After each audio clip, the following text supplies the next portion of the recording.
안녕하세요. 소프트웨어학과 정예림입니다. 제가 준비한 영상의 주제는 회귀 알고리즘을 이용하여 회귀 모델 제작 및 평가하기입니다. 이 강의의 목표는 머신러닝의 기초 개념을 학습하고 회귀 모델에 사용되는 알고리즘을 학습한 뒤 배운 내용을 바탕으로 시험 점수를 예측하는 회귀 모델의 제작 및 성능을 평가하는 것입니다. 강의를 듣기 전 준비하면 좋은 것은 파이썬 기초 지식, 문법 지식과 개발 환경 구비입니다. 파이썬 지식이 필수는 아니지만 파이썬 기초 문법 지식이 있다면 모델 코드를 이해하는 데 도움이 될 것입니다.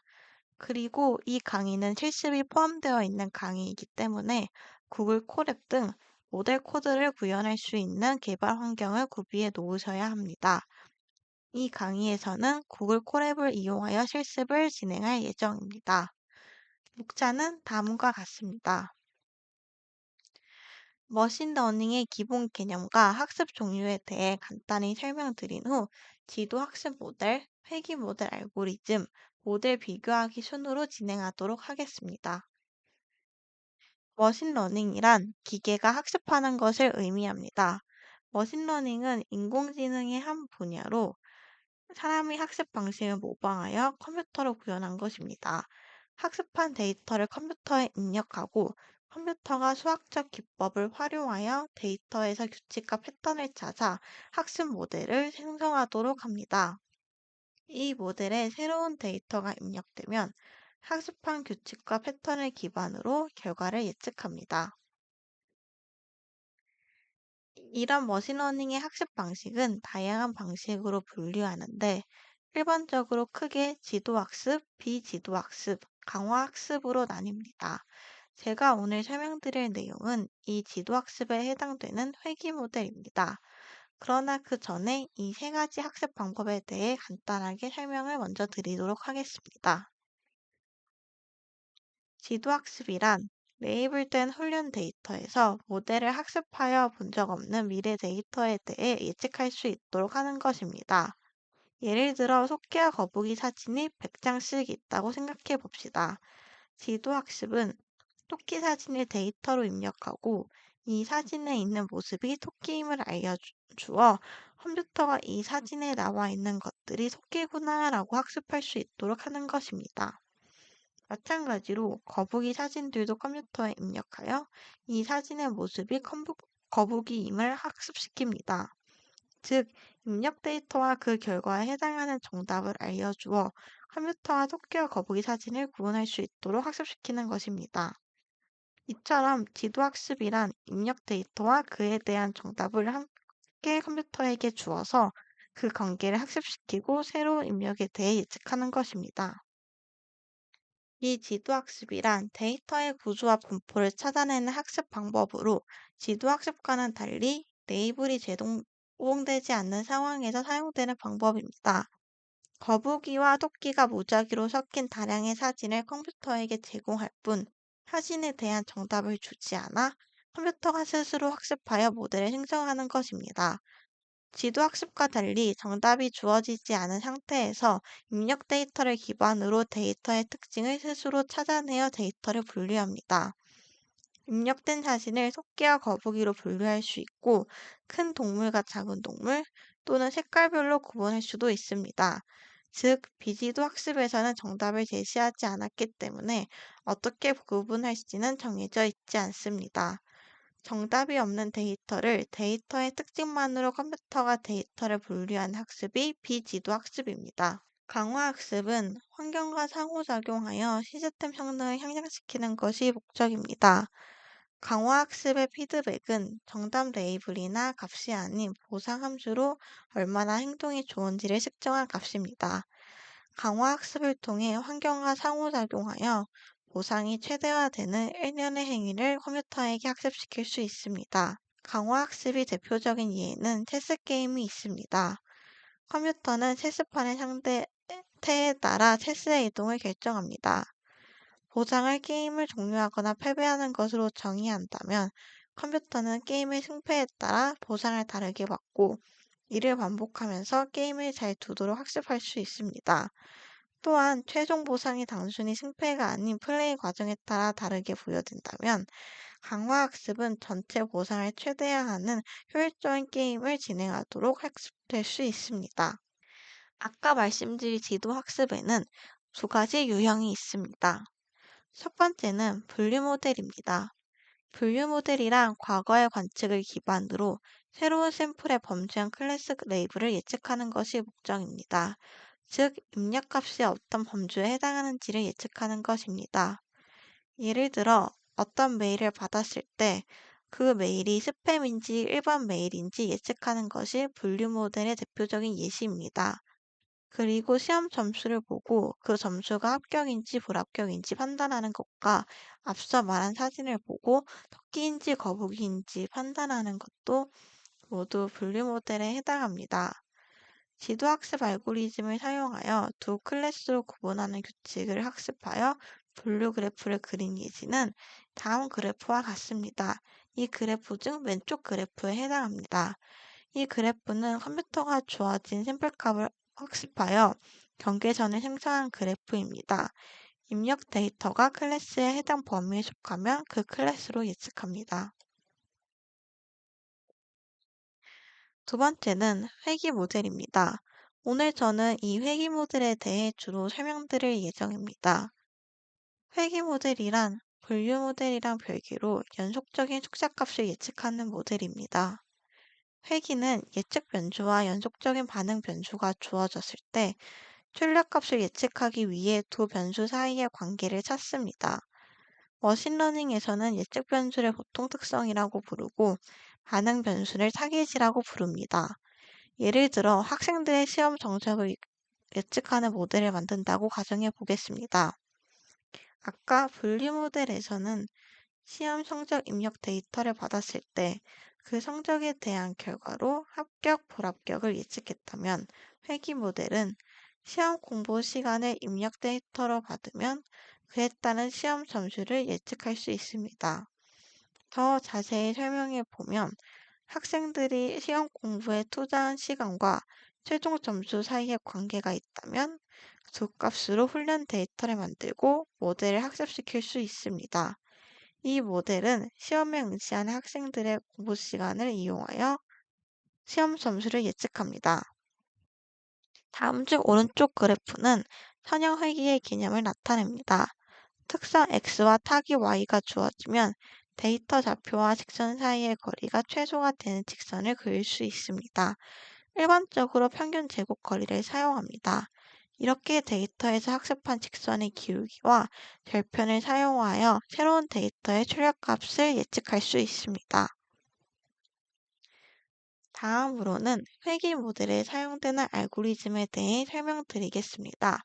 회귀 알고리즘은 회귀 알고리즘, KNN 회귀 알고리즘, 랜덤 포레스트 회귀 알고리즘이 대표적인 알고리즘입니다. 먼저 회귀 모델에 대해 이해를 돕도록 간단한 선형 회귀 알고리즘부터 소개해 드리겠습니다. 선형 회귀 알고리즘은 방금 회귀 모델에 대해 알려드리면서 간단하게 설명드렸었습니다. 추정하고자 하는 목표에 해당하는 결과값인 y와 이 y값이 근거가 되는 속성 데이터인 x가 있을 때 x와 y의 관계를 가장 직관적이고 간단하게 표현할 수 있는 것이 선형입니다. x는 독립변수라 하고 x에 따라서 y값이 변하므로 y를 종속변수라 부릅니다. 쉽게 말하면 x는 입력값에 해당하고 y는 결과값에 해당합니다. 독립변수 x와 종속변수 y의 관계를 표현하는 선형 방정식을 찾아내고 찾아낸 방정식을 응용하여 새로운 입력값에 대한 결과값을 예측하는 모델링 방법이 선형 회귀 알고리즘입니다. 현형 회귀 알고리즘은 비교적 간단하고 상당히 뛰어나기 때문에 회귀 알고리즘의 기본 개념을 이해하는 데 도움이 됩니다. 지금부터 이 선형 알고리즘을 사용하여 아까 예시로 설명드린 시험 점수 예측 모델을 만들어 보도록 하겠습니다. 사용 언어는 파이썬으로 콜앱 사이트를 이용하여 실습을 진행해 보도록 하겠습니다. 콜앱은 구글 아이디 회원가입만 하면 누구나 쉽게 파이썬을 실습할 수 있는 사이트입니다. 각 코드를 설명하면서 진행할 예정이니 영상을 보고 계시는 분들도 함께 따라하시면 좋을 것 같습니다. 지금부터 실습할 모델에 대해서 설명드리도록 하겠습니다. 지금부터 만들 모델은 아까 예시로 든 것과 같은 공부 시간에 따른 시험 점수 예측 모델입니다. 120개의 공부 시간에 따른 시험 점수가 들어있는 CSV 파일을 이용하여 파일에 있는 100개의 데이터를 이용하여 모델을 학습시킬 것입니다. 그리고 남은 20개의 데이터를 테스트용으로 사용하여 이 20개의 데이터에 들어있는 공부 시간에 따른 시험 점수 결과를 예측할 것입니다. 먼저 필요한 라이브러리를 불러오겠습니다.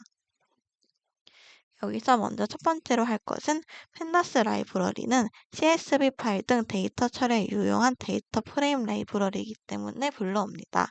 그리고 그 다음으로 매트플로립 라이브러리는 그리기온 라이브러리입니다. 매트플로립 라이브러리 중 파이플런 모드를 불러와서 예측 결과를 시각화할 수 있는 그래프를 만들 수 있도록 합니다. 그리고 지금 모델에서 가장 중요한 선형 회귀 모델을 만들기 위해서 SK런 리니어 모듈에서 리니어 리그레션 클래스를 가져옵니다. 선형 회귀 모델을 만들 수 있도록 해줍니다. 그리고 sk런 모델 셀렉션 모듈에서 트레인 테스트 스피트 함수를 가져옵니다. 전체 데이터를 훈련용과 테스트용으로 나누어서 우리가 120개의 데이터 중 100개는 학습용으로 20개는 테스트용으로 사용할 수 있도록 해줍니다. 그리고 그 다음 코드는 파일을 업로드하는 코드를 실행하도록 하겠습니다. 이 코드를 이용해서 CSV 파일을 불러오겠습니다.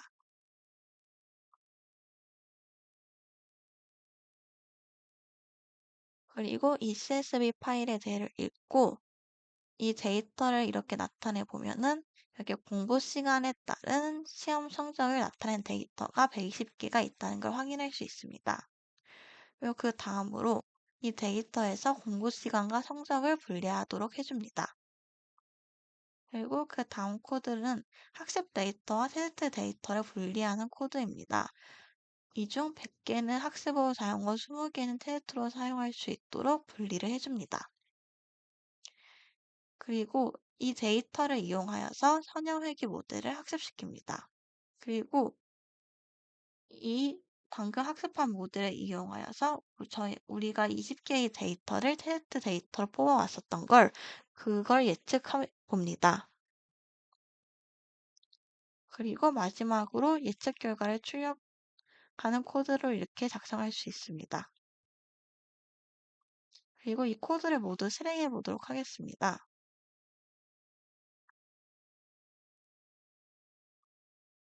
이렇게 실행을 해보면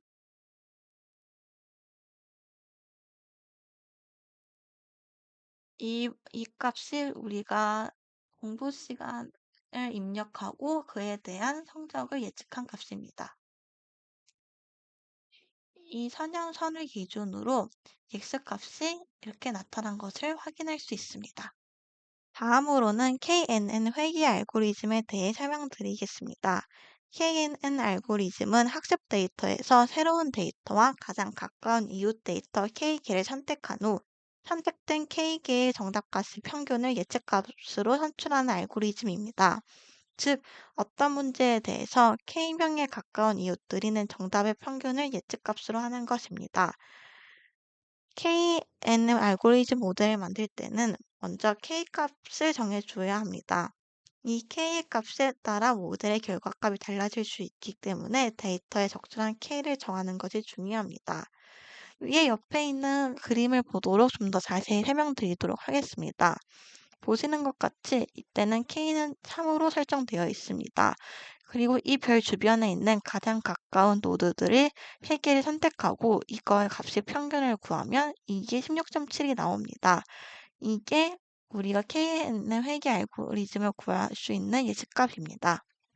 이어서 아까 선형 회귀 알고리즘 모델과 같은 기능을 아는 KNN 회귀 알고리즘 모델을 보여드리도록 하겠습니다. 화면에 있는 코드는 아까와 같은 기능을 하지만 이번엔 KNN 회귀 알고리즘을 사용하는 모델입니다. 아까와 달라진 점은 아까는 선형 회귀 모델을 사용할 수 있는 클래스를 가져왔다면 이번에는 KNN 모델을 사용할 수 있는 클래스를 가져와 줍니다. 그리고 KNN 모델을 이용하여 학습을 진행합니다. 이 단계에서 확인하실 수 있습니다. 그리고 실행해 본다면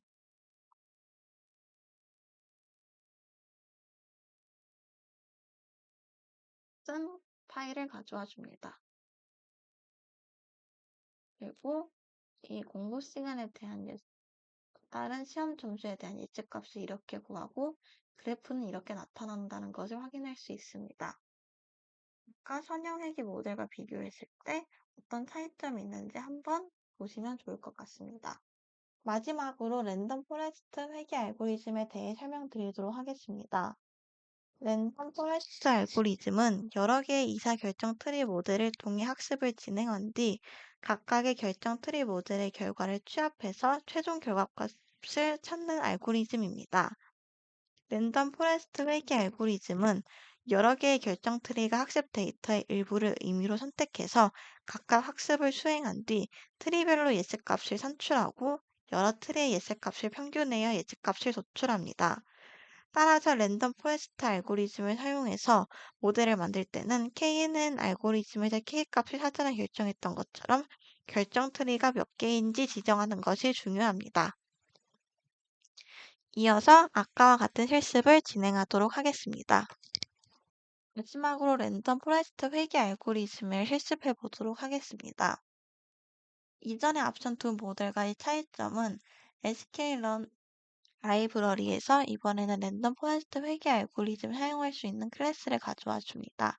그리고 이번에 이 부분에서 랜덤 포레스트 회귀 모델을 정의하고 학습을 해줍니다.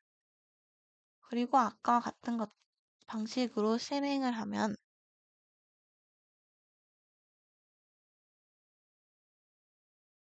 같은 파일을 선택해 줍니다.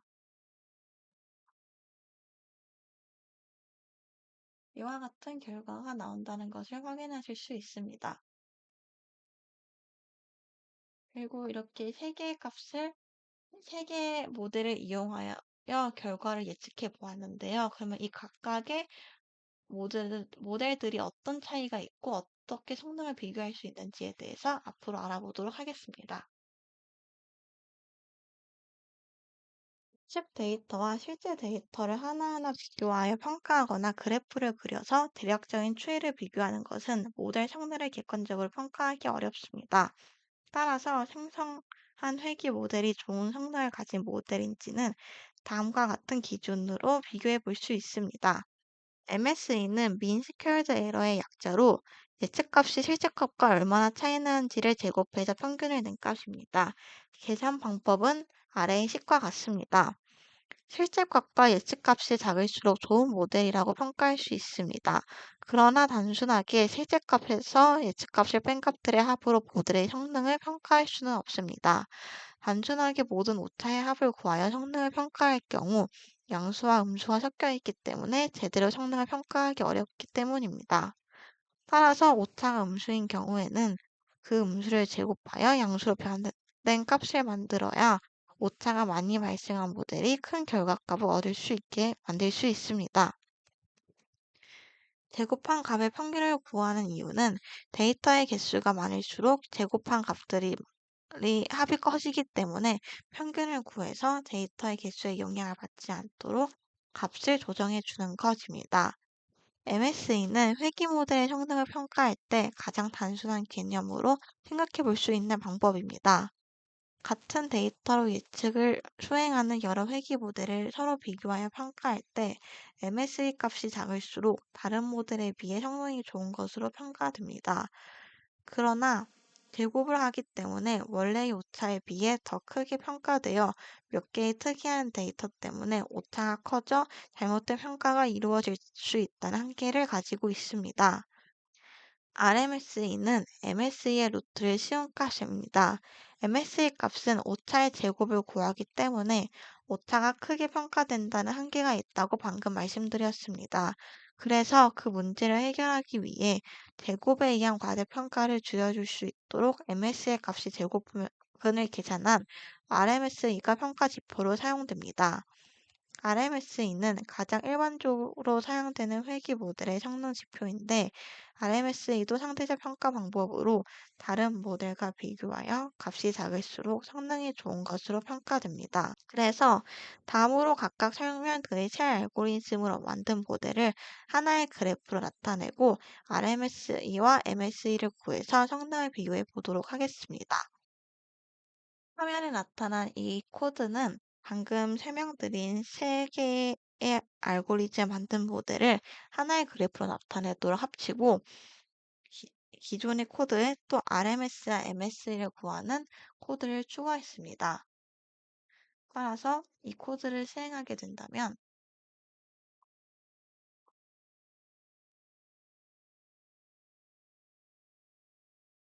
이렇게 KNN, 랜덤 포레스트, 선형 회귀 알고리즘 이렇게 세 개로 구한 예측 값들이 이렇게 그래프로 나타납니다.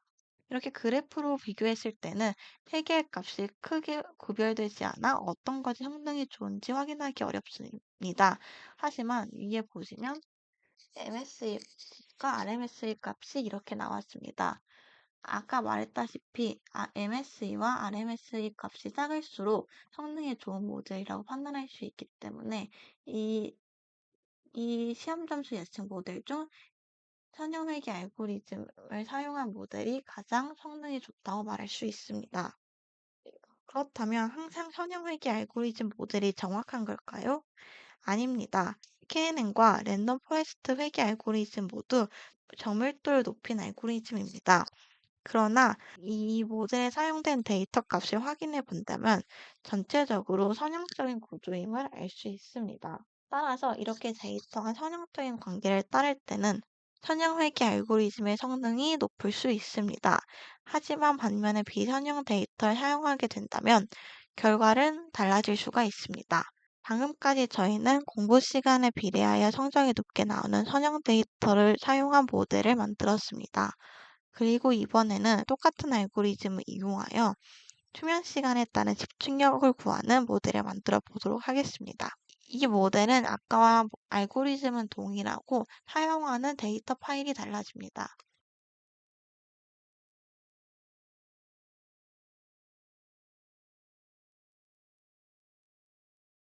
파일을 실행하면 다음과 같은 그래프를 얻을 수 있습니다. 보시는 것과 같이 이번 데이터는 비선형적 데이터입니다. 잠을 적게 자면 집중력이 낮고 또 너무 많이 자도 집중력이 낮습니다. 그래서 중간 정도 수면을 취했을 때가 가장 집중력이 높은 비선형적 데이터임을 확인할 수 있습니다. 이 모델들의 결과를 보면 보시는 것 같이 이번에는 KNN과 랜덤 포레스트의 성능이 더 좋은 것을 확인해 볼 수 있습니다. 확실하게 압도적으로 KNN과 랜덤 포레스트의 값이 비선형적 데이터에 한해서 선형회귀 알고리즘 모델보다 더 좋은 결과를 가진다는 것을 확인할 수 있습니다. 그래서 이러한 결과들을 통해 예측하는 데이터의 특성에 따라 회귀 모델의 성능이 달라진다는 것을 확인하실 수 있었을 것입니다. 그래서 다시 확인해 보면 선형 데이터 결과를 예측할 때는 공부 시간에 따른 시험 점수 예측 모델이 선형회귀 모델이 가장 성능이 높았고 비선형적 데이터 결과 예측한 것을 보면 수면 시간에 따른 집중력 예측 모델이 KNN 회귀 모델과 랜덤 포레스트 회귀 모델 성능이 더 높았습니다. 이로 인해 예측하는 데이터의 특성에 따라 회귀 모델의 성능이 달라진다는 것을 알 수 있습니다. 마지막으로 오늘 영상의 내용을 간단히 정리해 드리도록 하겠습니다. 머신러닝은 크게 지도학습, 비지도학습, 강화학습으로 나뉩니다. 오늘은 그중 지도학습 그 안에서도 회귀 모델에 대해 설명드렸습니다. 회귀 모델은 분류 모델과는 달리 연속적인 숫자값을 예측하는 데 사용됩니다. 주어진 입력 변수와 연속적인 출력 변수 간의 관계를 학습하여 미래의 값을 예측하는 것입니다. 이번 영상에서는 대표적인 회귀 알고리즘인 선형 회귀, KNN 회귀, 랜덤 포레스트 회귀에 대해 배워보았고, 이를 바탕으로 공복 시간에 따른 시험 성적을 예측하는 모델을 직접 구현해 보았습니다. 또한 회귀 모델의 성능을 평가하는 지표인 MSE와 RMS에 대해서도 알아보고 이를 이용해 각 모델의 예측 성능을 비교해 보았습니다. 이 과정을 통해 우리는 데이터의 특성에 따라 적절한 회귀 알고리즘을 선택하는 것이 매우 중요하다는 점을 확인할 수 있었습니다. 이번 영상이 회귀 모델을 이해하고 활용하는 데 도움이 되었으면 좋겠습니다. 이상으로 발표를 마치겠습니다. 시청해 주셔서 감사합니다.